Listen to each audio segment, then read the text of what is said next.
El 21 de febrero de 2016, el pueblo boliviano acudió a las urnas para responder una sola pregunta. ¿Está usted de acuerdo con reformar la Constitución Política del Estado para que el presidente y vicepresidente puedan ser reelectos por 2 veces de manera continua? El 48.7% de los votantes dijo que sí, pero el 51.3% de los votantes dijo que no. Después que nosotros perdimos por 1.5 en el referéndum del 2016, ahí creo que cometimos un error muy fuerte. Fue reducir el liderazgo de Evo a una candidatura. El error de depositar toda la esperanza de una modificación constitucional en la democracia representativa, ¿sí? Y haber debilitado, voy a retomarlo a Zabaleta, la democracia como autodeterminación. Evo es un liderazgo irrepetible en la historia política de nuestro país. Evo es uno de los liderazgos más importantes de Bolivia, de América Latina y del mundo. Tiene características únicas.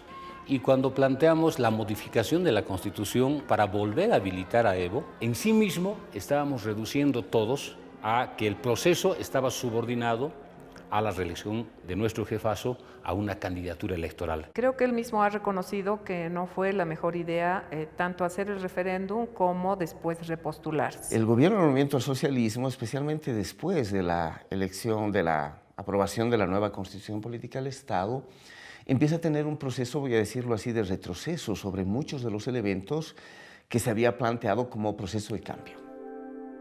Creo que después de 14 años de gestión, algunas cosas se habían convertido en más burocráticas, más lentas. Primero eres poder y luego eres gobierno.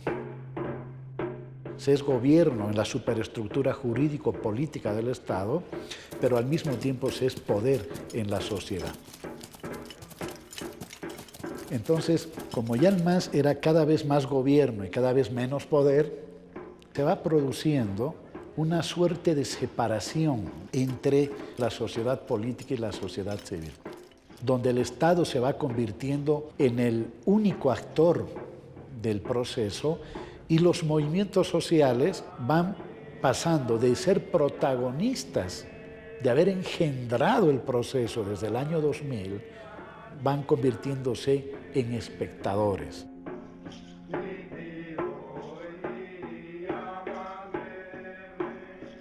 Empieza a gestarse poco a poco una suerte de distanciamiento de estos sectores sobre la gestión del movimiento al socialismo sin perder el vínculo. Esto me parece muy importante entenderlo. Es decir, es como cuando te enojas con tu familia, pero no puedes dejar de ser familia. O sea, el vínculo no se termina de romper, pero empieza a haber distanciamientos en sectores poblacionales del Alto con el gobierno del movimiento al socialismo. Hubo errores políticos que generaron, a partir del 21F en adelante, una acumulación de fuerza, una crisis política que termina con una oposición que gana las calles.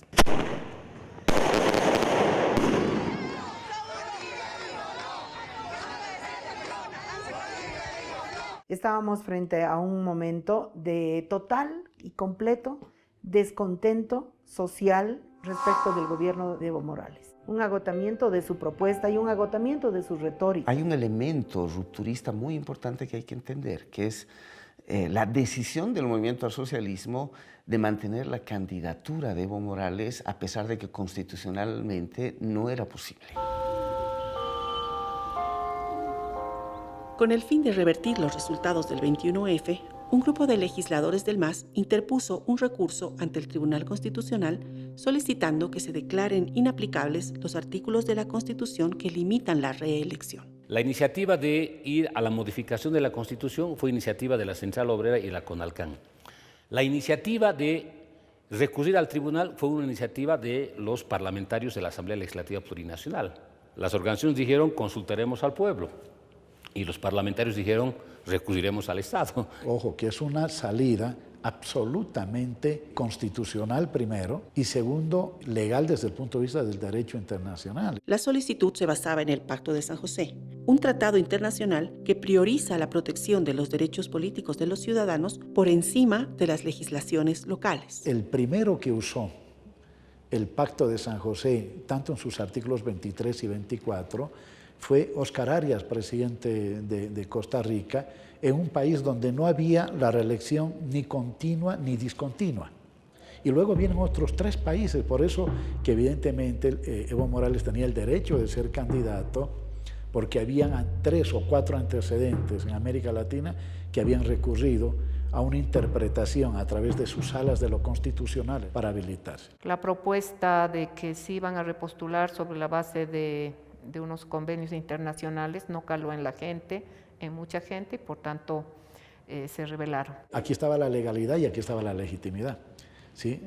En términos de legitimidad se había perdido el referéndum. Hubo ya un referéndum sobre la modificación constitucional que permitía o no que Evo Morales pudiera candidatear como presidente. Entonces, yo también voté por el no. Varios de esos jóvenes que, por ejemplo, votaron por primera vez en ese referéndum constitucional, dijeron, wow, este tipo no me toma en cuenta en lo que yo hago.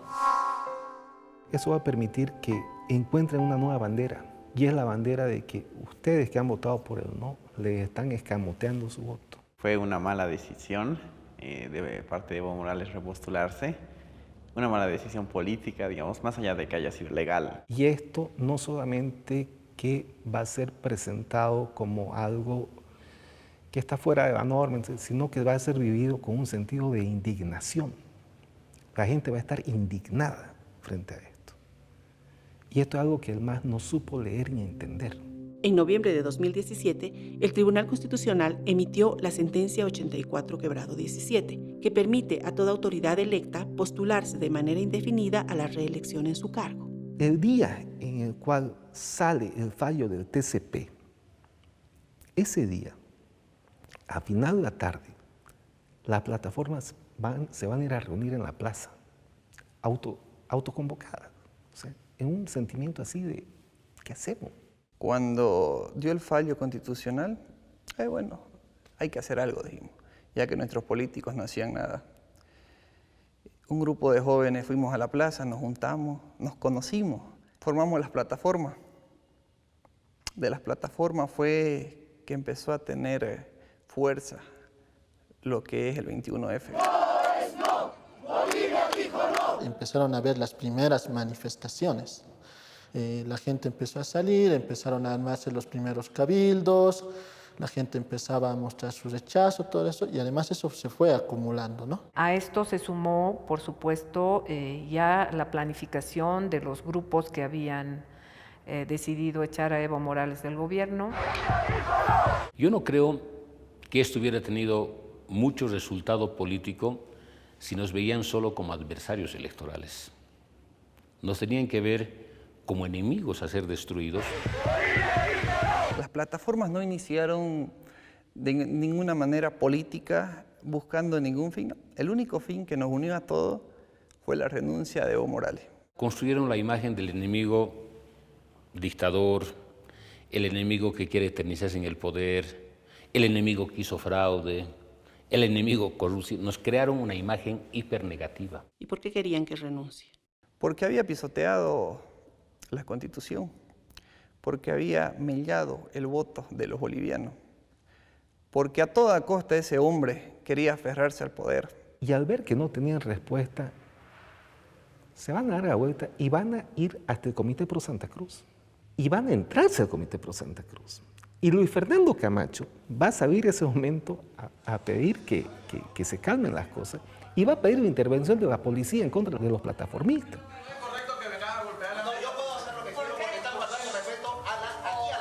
Empezamos a meter presión en el comité cívico. Del comité cívico salió un hombre que hoy el simple hecho del apellido, todo el mundo queda Camacho. Pero ese momento, Luis Fernando Camacho va a enterarse del poder que había en esas plataformas.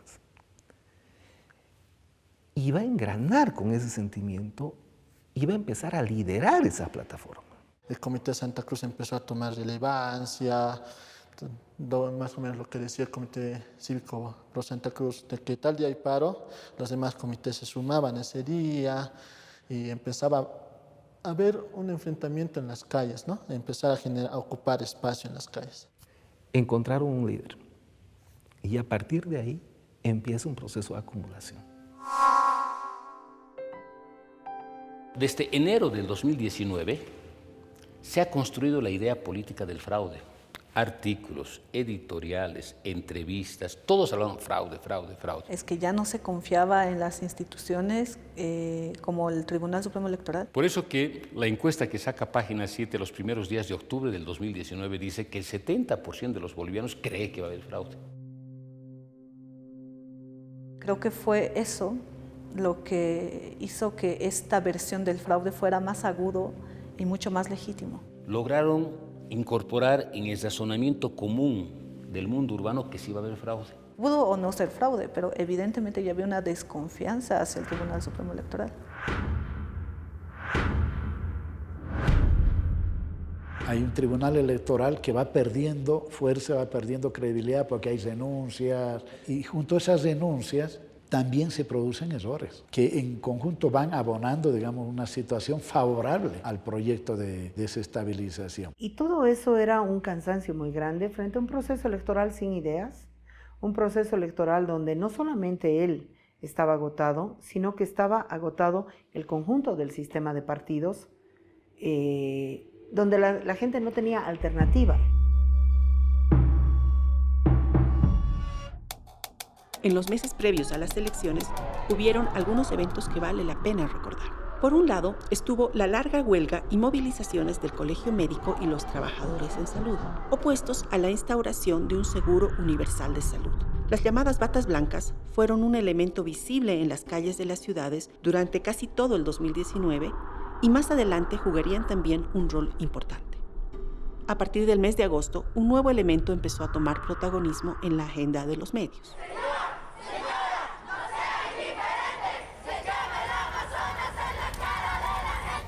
Comenzó con incendios forestales en la zona de la Chiquitanía cruceña, que fueron extendiéndose hasta llegar a quemar 2 millones de hectáreas. Los grupos ambientalistas salieron a las calles reclamando por las normas que ampliaban la frontera agrícola, y el tema fue usado para desprestigiar al gobierno en plena campaña electoral. A principios de octubre, el Comité Cívico de Potosí se declaró en huelga de hambre y llamó a paro regional demandando mayores beneficios para la región en la explotación del litio. Desde hace años que se había deteriorado la relación entre el gobierno de Evo Morales y las instituciones potosinas, incluyendo a los mineros cooperativistas. Casi simultáneamente, los comités cívicos de Santa Cruz, La Paz y Cochabamba llamaron a cabildos. Santa Cruz, Santa Cruz, Santa Cruz, siempre estaremos con vos.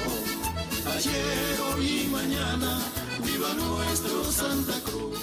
El regionalismo cruceño es en realidad un dispositivo ideológico de la élite cruceña para mantener el control de los principales espacios de poder locales en su beneficio. Asegurarse de que los principales circuitos de acumulación económica van a estar a su favor, es decir, que se van a hacer más ricos y más poderosos y que en ningún momento su poder va a ser cuestionado o interpelado y mucho menos están dispuestos a perderlo.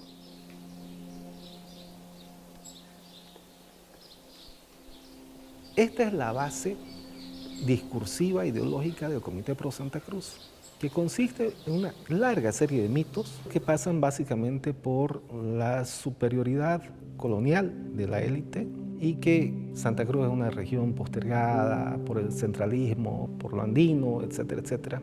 Entonces, los cruceños están llamados a defender la región. Obviamente, por cruceños se entiende a la élite cruceña. Ya hemos tomado diferentes decisiones y se las resumo. Porque este es el cabildo del pueblo. No es el cabildo de Luis Fernando, es el cabildo de los cruceños. Hemos resuelto ir a las urnas y hacer respetar nuestro voto del 21F que nos arrebataron. Ir a las urnas con la consigna del voto castigo a Evo Morales. El MAS siempre fue considerado un adversario, porque el MAS implica la presencia de campesinos, migrantes, el empoderamiento de toda esta gente.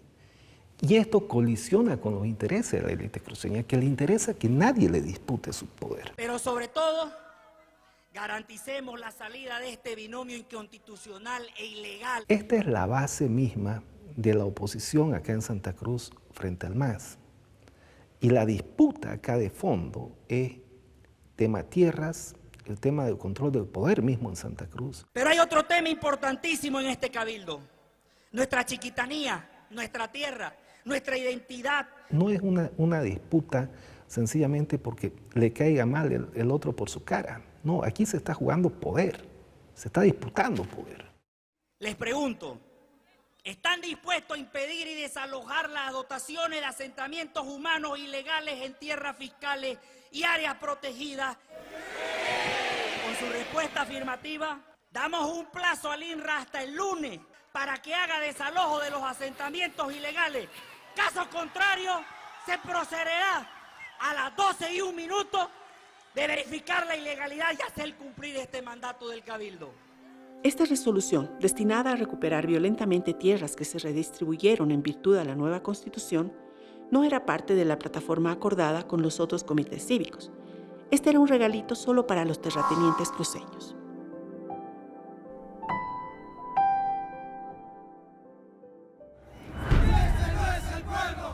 En La Paz, al no existir un comité cívico con capacidad de convocatoria, el Cabildo fue organizado por el CONADE, cuyos líderes más visibles eran el ex defensor del pueblo, Rolando Villena, y Waldo Albarracín, rector de la Universidad Pública. El Cabildo resuelve exigir la denuncia de los vocales del Tribunal Supremo Electoral. La ovación me da a entender que está aprobado.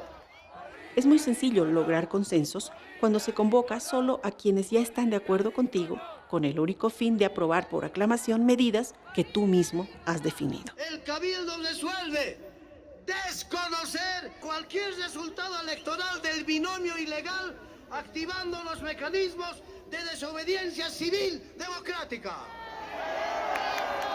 En política no hay espacios vacíos. El vacío que deja uno lo ocupa otro, y la derecha había empezado a ocupar esos vacíos ya desde mucho antes de las elecciones del 2019. Y esa derecha pasó de la estrategia del desgaste a la estrategia básicamente del derrocamiento de Evo Morales por vías no democráticas. Rebeldía y desobediencia ante un posible fraude es nuestro derecho, y eso no es sedición, es soberanía, es valentía, y eso aquí nos sobra a los cruceños.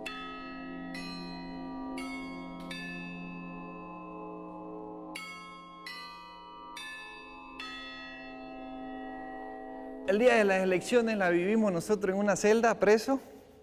¿Y por qué? Porque justamente Evo Morales vino a hacer su cierre de campaña en Santa Cruz. En el Cambódromo. Y bueno, como buenos activistas nosotros, defendiendo nuestros ideales, fuimos a protestar. Lamentablemente las protestas se salieron en contexto. Y pasó lo que pasó. Ahí me arrestaron a mí.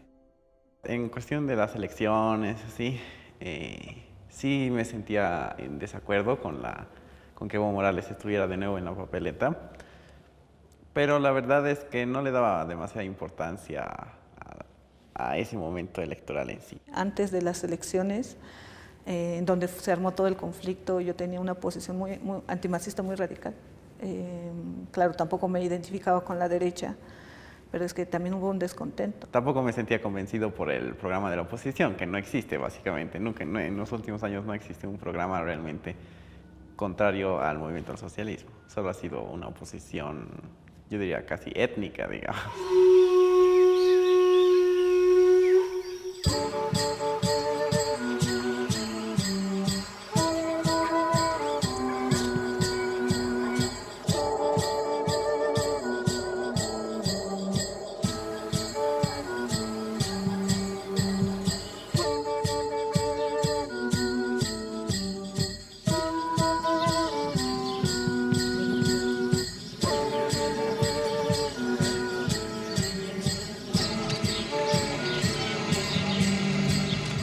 Las elecciones fueron impecables. Como acto de vote y cuente el voto, sí. Era un clima completamente sereno, completamente amigable, y nosotras nos reíamos. O sea, estaban diciendo hace pocos días que no van a respetar los resultados de las elecciones. Y sin embargo, el clima es que la gente ha ido a votar. Quien conoce bien el el sistema electoral en Bolivia, sabe que es un sistema no informático, es un sistema manual.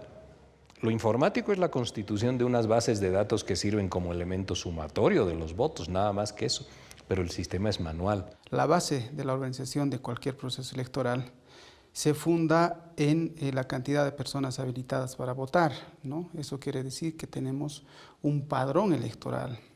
Y el padrón electoral en Bolivia es súper seguro porque es biometrizado, ¿no? Donde reconoce las huellas, además de la imagen facial y los datos complementarios. Los jurados electorales, las y los jurados electorales que son ciudadanos seleccionados por sorteo, se convierten en las máximas autoridades electorales el día de la votación. Llevan adelante el proceso, tienen esa responsabilidad, pero sobre todo tienen la responsabilidad fundamental de garantía y transparencia de que solo los jurados electorales, es decir, ciudadanas y ciudadanos, cuentan votos en Bolivia. Nadie más puede contar o recontar esos votos. La mesa no admite ninguna autoridad superior para el ejercicio de su función el día de la votación, sino más que los jurados electorales que son sorteados aleatoriamente. Además, la presencia de los delegados de las organizaciones políticas que se encuentran presentes físicamente en la mesa de votación.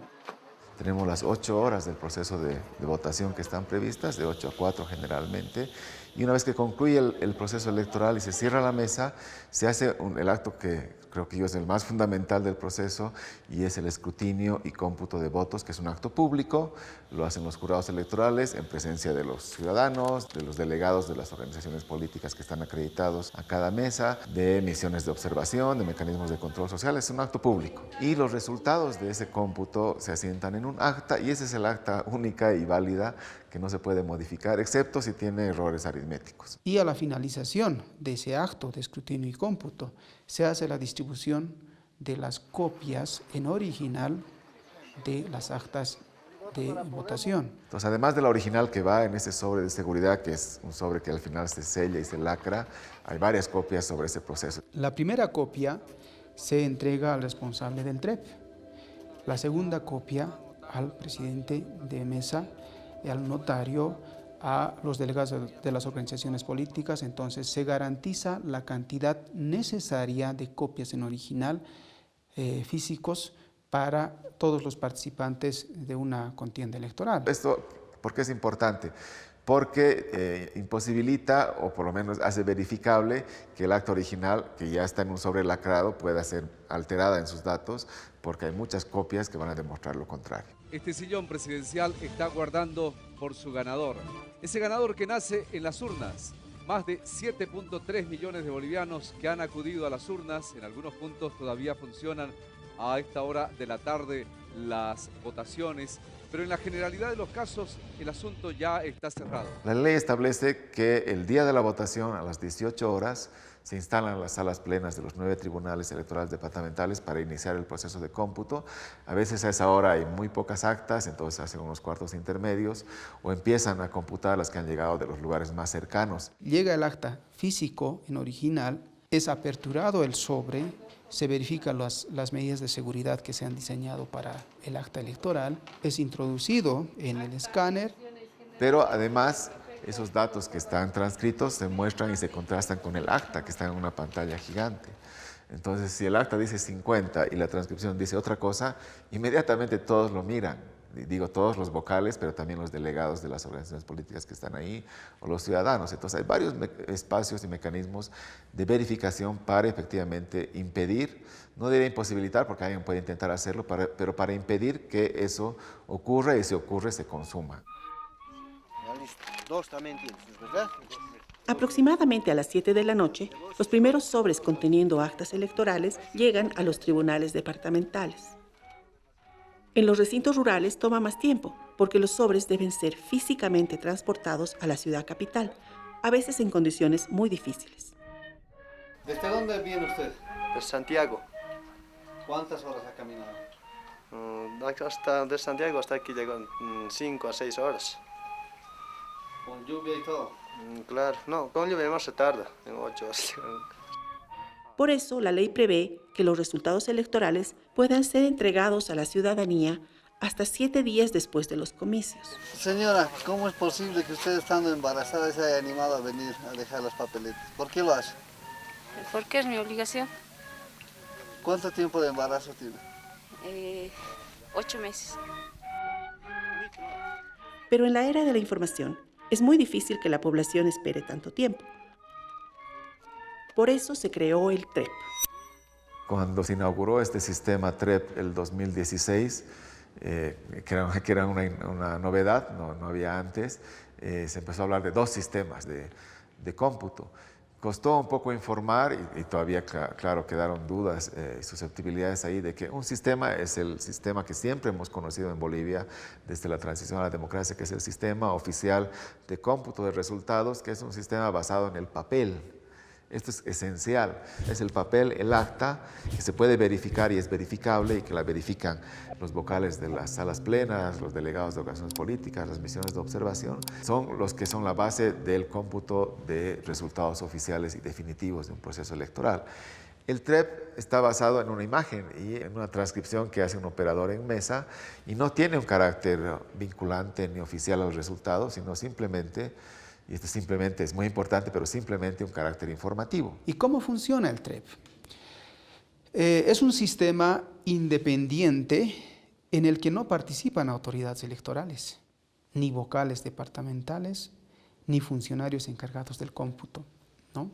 El TREP está manejado básicamente por una empresa privada y técnicos contratados. En cada recinto electoral, es decir, digamos en una escuela hay un operador del TREP que al final de la jornada va mesa por mesa, toma una fotografía del acta, luego mediante un software en su celular habilitado previamente con todos los protocolos de seguridad para que sea una línea invulnerable, transcribe esos actos y manda la transcripción de los datos y el acta. Y en La Paz existen 350 funcionarios para hacer el trabajo de verificación. Entonces hay 2 transcripciones independientes por personas diferentes y en momentos diferentes, en lugares diferentes, en equipos diferentes. Si coinciden los datos, se validan y además se sube esa acta, la imagen del acta, de la fotografía, que no siempre son las mejores, de mejor calidad, a una nube. Y ese trabajo tiene que estar disponible hasta las 8 de la noche, porque la población necesita una información. ¿Cuál es la tendencia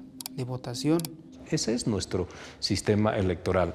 Podrá cambiarse, ese será ya un debate distinto, pero hoy en día no hay forma de hacer un fraude entendido el concepto de fraude como una constante de modificación de los resultados en detrimento de una fuerza política para favorecer a la otra. Esa constante es indemostrable. Entonces, en principio, son 2 sistemas que corren paralelos.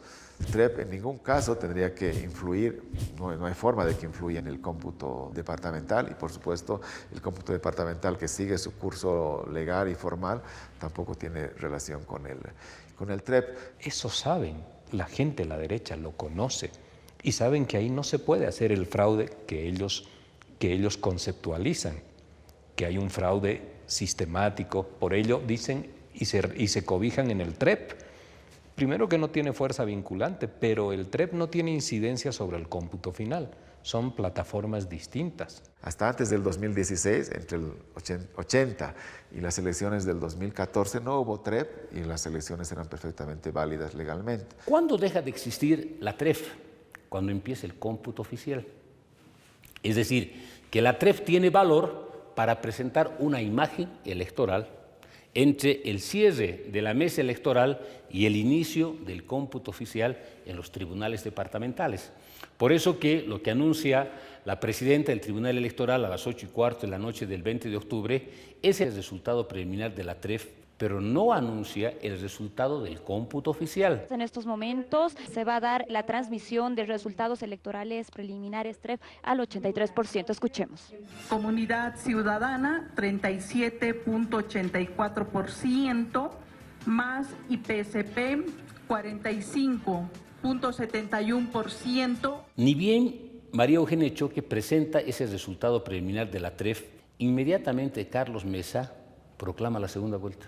Hemos logrado un triunfo incuestionable. Estamos en segunda vuelta. Carlos Mesa no fue el único que se proclamó ganador en base a los resultados no oficiales ni vinculantes del TREP. Ganamos una vez más. 4 elecciones consecutivas ganamos en Bolivia. Mientras ambos candidatos festejaban un triunfo muy prematuro, el cómputo oficial apenas llegaba al 23%. Era un momento extremadamente tenso y en medio de todas esas tensiones se interrumpe el TREP. A partir de las 8 de la noche, el TREP, el Sistema de Transmisión de Resultados Electorales, se paró. Una vez más, el Tribunal Supremo Electoral incumple su palabra. Su compromiso era darnos el 100% de los resultados del cómputo total de los votos del país a través del mecanismo llamado TREP. El órgano electoral nunca prometió dar los resultados del TREP al 100%. Su previsión máxima era llegar al 80%, como se anunció repetidamente antes de las elecciones. Y nosotros habíamos anunciado meses antes, al día de la elección, de que el TREP va a ser publicado a las 8 de la noche al porcentaje que se llegue. Y la proyección era llegar al 80%. No se puede hacer esto en el 100% de los casos por un tema de acceso a Internet. Y sabemos que en el país no tenemos cobertura al 100% del territorio. Si se llegara a publicar al 100%, definitivamente daríamos una información confusa a la población, porque el cómputo con seguridad que va a dar un dato diferente. El problema ahí, y claro, ahí puede ser un festín para los que les gustan las tablas de Excel, etcétera, es que en el TREP el acta va tal cual sale de la mesa de votación. No se hacen consideraciones de las observaciones, de la casilla de observaciones, no se valoran las causales de nulidad, ni correcciones aritméticas en absoluto. Y en el trabajo del cómputo sí. Entonces, si uno contrasta las dos actas, puede decir, pero aquí hay inconsistencia de datos, fraude. No es inconsistencia de datos, son actas observadas, que en algunos casos se suben con esos datos, y son actas ya oficiales con datos verificados y corregidos. Lo que está pasando es extremadamente grave. En realidad no era grave. El TREP es un sistema informativo sin valor oficial que antes de 2016 no existía y en el 2020 se decidió no utilizar. La validez de una elección está determinada de manera específica e inequívoca por el cómputo oficial que hacen los tribunales electorales. Pero el cómputo oficial es más difícil de cuestionar porque es manual y cuenta con varios niveles de control. Por eso, todo el énfasis estaba puesto en el TREP, incluso antes de que se detenga. El candidato presidencial por Comunidad Ciudadana, Carlos Mesa, después de emitir su voto en un recinto electoral en Mayasilla, ha manifestado: el Tribunal Supremo Electoral nos ha demostrado que es un brazo operativo del gobierno, lamentablemente, y nuestra desconfianza es muy alta. Por eso creemos que el TREP es fundamental. Es ahí donde nosotros queremos hacer un énfasis muy importante. Aunque el cómputo oficial apenas comenzaba en la mayoría de los tribunales departamentales, la OEA se sumó al coro de voces que le daba al TREP una importancia muy sospechosa. La gente empezaba a preguntarse en las redes sociales qué ha pasado, por qué se ha parado, si estaba poca diferencia entre el MAS y Carlos Mesa, por qué, así nadie entendía, ¿no? Ante tanta especulación, el Tribunal Electoral explicó que se suspendió el TREP porque ya se habían dado los resultados al 80% previsto y ahora comenzaba el cómputo oficial. Pero ya era tarde. La maquinaria del golpe se había puesto en marcha. Y ahí fue que empezó todo. Y ahí la gente, y ahí Camacho tuvo más fuerza. Se instala la sensación de fraude, guste o no guste, se instaló.